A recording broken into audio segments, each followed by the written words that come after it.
convince them of the superiority of his methods. Knowing the law of love, he lives it, and maintains the same calm attitude of mind and sweetness of heart toward all.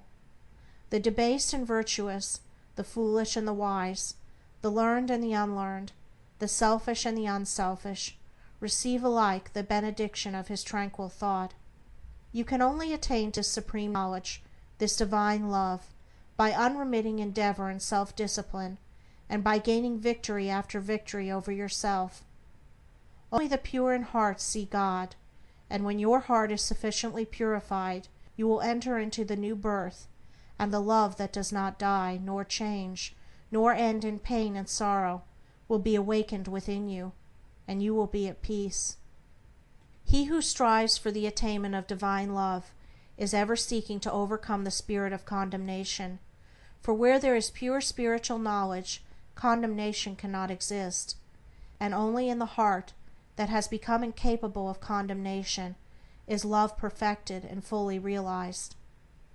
The Christian condemns the atheist satirizes the Christian.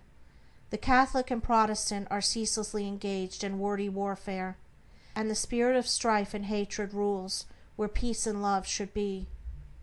He that hateth his brother is a murderer, a crucifier of the divine spirit of love, and until you can regard men of all religions and of no religion with the same impartial spirit, with all freedom from dislike, and with perfect equanimity, you have yet to strive for that love which bestows upon its possessor freedom and salvation.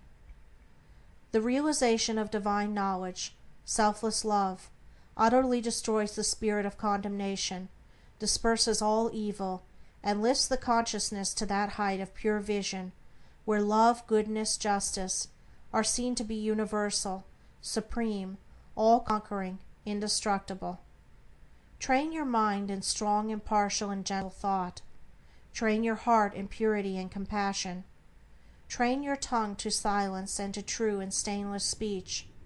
So shall you enter the way of holiness and peace, and shall ultimately realize the immortal love. So living, without seeking to convert, you will convince without arguing, you will teach, not cherishing ambition.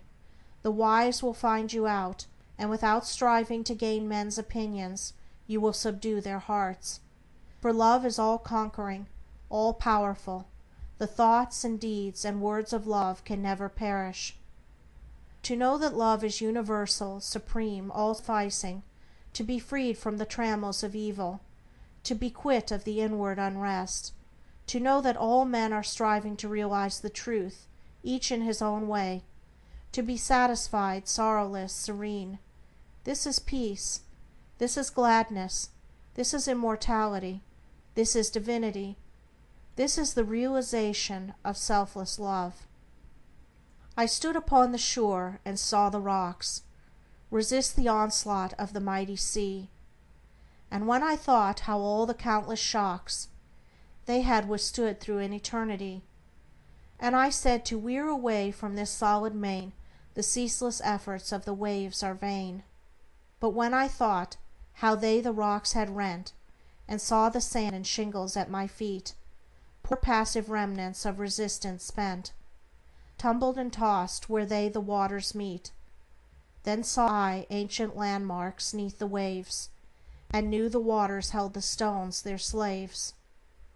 I saw the mighty work the waters wrought, by patient softness and unceasing flow, how they the proudest promontory brought unto their feet, and massy hills laid low, how the soft drops the adamantine wall conquered at last, and brought it to its fall.